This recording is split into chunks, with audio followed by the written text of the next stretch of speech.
bagaimana kita bisa mengetahui bahwasanya musibah yang menimpa kita ini atau ujian yang menimpa kita ini adalah sebagai penggugur dosa atau sebagai pengangkat derajat. Ya, apakah sebagai penggugur dosa atau apakah sebagai pengangkat derajat? Para ulama telah menjelaskan sebagaimana ditunjukkan oleh dalil-dalil bahwasanya jika musibah menimpa seseorang memang ada dua kemungkinan. Kemungkinan pertama adalah menggugurkan dosa-dosa, kemungkinan kedua adalah untuk mengangkat derajat. Adapun dalil-dalil yang menunjukkan kemungkinan pertama bahwasanya musibah jika menimpa seseorang adalah untuk mengurangi dosa-dosanya seperti firman Allah Subhanahu wa taala, "Wa ma asabaka min sayyi'atin famin nafsik." Apa saja yang menimpamu dari keburukan, maka itu dari dirimu sendiri. Dan ini lafaznya umum. Wa ma asabaka min sayyi'atin, ya di situ ma al-mausulah, kemudian disebutkan dengan penegasan min sayyi'atin, apa saja yang menimpamu dari segala keburukan, famin nafsik, maka itu dari dirimu. Kemudian juga firman Allah Subhanahu wa taala, "Wa ma asabakum min musibatin fabima kasabat aydikum wa ya'fu an katsir." Dan tidaklah kalian ditimpa dengan musibah kecuali akibat ulah tangan kalian. Wa ya'fu an katsir, dan Allah memaafkan banyak kesalahan kalian. Kalau seandainya Allah setiap kita bermaksiat Allah kasih musibah, maka kita tidak ada yang selamat. Walau yu'akhidullahu an-nasa bidzulmihim ma taraka 'alaiha min dabbah. Kalau seandainya Allah memberi hukuman setiap kezaliman dilakukan oleh manusia, maka tidak ada yang tersisa di atas muka bumi ini. Bahkan hewan-hewan pun akan terkena dampak dari itu semua. Jadi dalil-dalil menunjukkan bahwasanya musibah yang menimpa seseorang karena dosa yang dia lakukan. Seperti juga firman Allah Subhanahu wa taala, "Zaharal fasadu fil barri wal bahri bima kasabat aydin nas liyudhiqahum ba'dalladzi amilu la'allahum yarji'un." Telah nampak kerusakan di daratan dan di lautan akibat ulah perbuatan manusia, agar Allah membuat mereka merasakan sebagian ulah perbuatan mereka, la'allahum yarji'un, semoga mereka kembali. Jadi Allah menciptakan kerusakan di daratan dan di lautan, ya, kerusakan akibat perbuatan mereka, ya. Dan Allah tidak membalas seluruh kesalahan mereka. Allah mengatakan liyudhiqahum ba'dalladzi amilu, agar mereka merasakan sebagian dari akibat perbuatan mereka. Seandainya seluruhnya dibalas oleh Allah, ya, maka akan binasa, ya. Ya, akan terjadi kerusakan yang sangat luar biasa. Kemudian hadis-hadis juga menunjukkan hal yang sama. Contoh kata Nabi sallallahu alaihi wasallam, "Idza aradallahu bi 'abdihil khaira ajjala lahul 'uqubata fid dunya." Jika Allah menghendaki kebaikan pada seorang hamba, Allah segerakan hukumannya di dunia. Artinya menghapuskan dosa-dosanya. Wa idza arada bi 'abdihi syarra amsaka anhu hatta yuwaffiya bihi yaumal qiyamah. Jika Allah menghendaki keburukan pada seorang hamba, Allah tidak kasih dia musibah. Allah tidak kasih dia hukuman. Allah tahan sampai nanti Allah balas pada hari kiamat kelak, waliyadzubillah. Demikian juga Nabi sallallahu alaihi wasallam bersabda dalam hadisnya, "La tasubbil humma," janganlah engkau mencela demam. Jangan engkau mencela demam. Kenapa? Karena demam itu tudhibul khotoya kama yudhibul kir khabathal hadid. Karena demam itu bisa menggugurkan dosa-dosa sebagaimana alat pandai besi bisa menghilangkan karat besi. Ya, jadi apa yang menimpa seorang muslim, ya, sampai demam yang dia rasakan juga menggugurkan dosa-dosanya. Makanya kalau kita menyungguh orang sakit, kita bilang apa? Tahur insyaallah. Apa maksudnya itu? Semoga dosa-dosamu digugurkan dengan penyakitmu. Dalam hadis juga Nabi sallallahu alaihi wasallam bersabda, "Ma yusibul muslim min nasabin wala wasabin wala hammin wala hazanin wala adan wala ghammin hatta syaukati syakuha illa kaffarallahu biha min khotayahu." Kata Nabi sallallahu alaihi wasallam, tidak ada suatu pun yang menimpa seorang muslim min nasabin, dia letih, lelah, itu juga menggugurkan dosa-dosa. Yang penting dia sabar menghadapinya. Wala wasabin, atau dia sakit, itu juga menggugurkan dosa-dosanya. Wala hazanin, kesedihan tentang masa lalu yang buat dia ingat-ingat terus sehingga dia pun sedih, ya. Kemudian wala hammin, ya, perkara yang dia khawatirkan di depan. Dia sedih memikirkan masa lalu, dia khawatirkan tentang masa depannya, ya. Wala ghammin, dan juga kegelisahan yang dia rasakan. Wala adzan, gangguan apapun.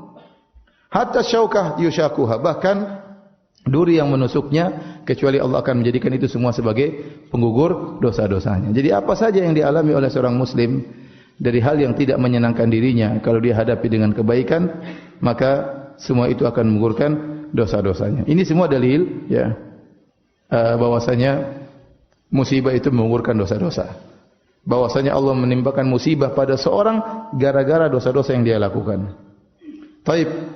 Ada juga dalil-dalil yang menunjukkan Allah memberikan musibah kepada seseorang atau sekelompok orang untuk mengangkat derajatnya. Untuk mengangkat derajatnya. Oleh karenanya para anbiya diuji oleh Allah Subhanahu wa taala, dikasih banyak musibah. Waktu Nabi pernah ditanya, "Man asyadun nasi bala'an ya Rasulullah?" Siapa orang yang paling banyak bencana yang dialaminya ya Rasulullah? Maka Rasulullah SAW mengatakan anbiya. Yang paling banyak musibah adalah para nabi. Yang paling banyak diuji, dikasih musibah adalah para nabi. Tsumma salihun, kemudian orang-orang soleh. Tsummal amsal fal amsal, kemudian yang selanjutnya dan selanjutnya. Yubtala rajulu ala qadri imanihi. Seorang diuji, diberi musibah berdasarkan keimanannya. Fa in kana fi imanihi salabatun zida fi balaihi. Kalau ternyata imannya kuat, kokoh, Allah tambah ujiannya, tambah musibahnya. Wa in kana fi imanihi riqatun khufifa anhu. Kalau ternyata imannya lemah, Allah kurangi ujiannya. Dalam hadis, innallaha idza ibtala qauman innallaha idza ahabba qauman ibtalahum. Kalau Allah mencintai suatu kaum, Allah akan uji mereka. Allah akan menguji mereka. Dalam hadis juga kata Nabi SAW, inna idhamal jaza ma'idhamal bala, ma'idhamil bala. Sungguhnya besarnya balasan sesuai dengan besarnya ujian. Ini menunjukkan ujian-ujian tersebut adalah dalam rangka untuk mengangkat derajat. Bahkan dalam satu hadis Rasulullah SAW bersabda, yang dihasankan oleh Syekh Albani dalam silsilah sahihah, innar rajula la yakunu lahu 'inda Allahil manzilah fama yablughuha bi'amalin fala yazalu Allahu yabtalihi bima yakrah hatta yablughahu iyyaha atau yuballighahu iyyaha. Kata Nabi SAW, sungguh dia punya kedudukan di sisi Allah, kedudukan yang tinggi. Tetapi dia tidak bisa sampai kedudukan tersebut dengan amal dia. Amal dia itu tidak cukup untuk membuat dia mendongkrak dia naik di derajat yang tinggi. Maka supaya orang ini bisa naik di derajat yang tinggi, Allah kasih ujian. Allah kasih musibah supaya derajatnya naik. Ini dalil bahwasanya Allah kasih dia musibah dalam rangka mengangkat apa? Derajat. Karena Allah catat surganya tinggi, ternyata amalannya enggak cukup. Salatnya enggak cukup, puasanya enggak cukup. Bagaimana caranya agar dia bisa sampai ke derajat yang tinggi tersebut di surga? Allah kasih dia ujian. Dalam lafal yang lain, innal abda idza sabaqat lahu minallahi manzilah lam yablugha bi amalihi ibtalahu Allahu fi jasadihi au fi malihi au fi waladihi. Sungguhnya seorang hamba jika telah tercatat di sisi Allah dia memiliki kedudukan yang tinggi, tetapi amalannya tidak bisa mendongkrak dia untuk naik sampai pada derajat tersebut, ibtalallahu fi jasadihi, maka Allah akan memberi dia musibah di badannya, au fi malihi atau di hartanya, au fi waladihi atau di anaknya. Ya, ini semua dalil bahwasanya musibah bisa mengangkat derajat. Di antara tujuan Allah kasih musibah adalah mengangkat derajat. Oleh karenanya Nabi yang paling keras ujiannya ya. Nabi kalau sakit, maka sakitnya sangat luar biasa. Dalam suatu hadis ya Rasulullah Aisyah radhiyallahu anha berkata, "Ma ra'aitu ahadan ashadda alaihi alwaj'u min Rasulillah sallallahu alaihi wasallam." Aku tidak melihat seorang pun benar-benar merasa sakit seperti yang dialami oleh Rasulullah SAW. Rasulullah SAW kalau sakit, sakitnya luar biasa. Waktu Rasulullah SAW sakit akan meninggal dunia, para sahabat menyenguknya. Anas bin Malik menyenguknya, Abdullah bin Mas'ud menyenguknya. Sampai Nabi diselimuti dengan selimut, para sahabat pegang selimut, itu selimut rasa panas. Saking panasnya tubuh Nabi SAW. Abdullah bin Mas'ud berkata, "Ya Rasulullah, innaka la tu'aku wa akan syadidan." Ya Rasulullah, sungguhnya engkau diberi sakit dengan sakit yang keras.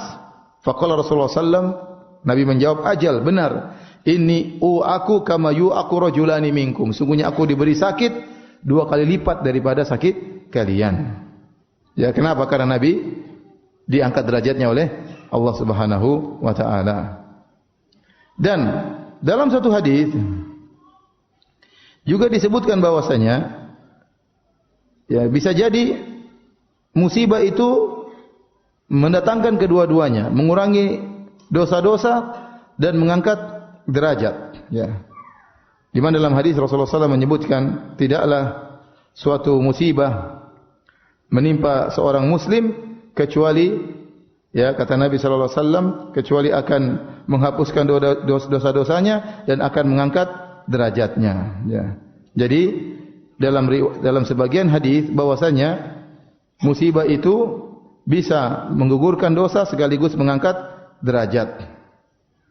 Pertanyaan yang sering ditanyakan, Ustaz, kalau kita terkena musibah, ini untuk menggugurkan dosa-dosa atau untuk mengangkat derajat? Kira-kira buat apa?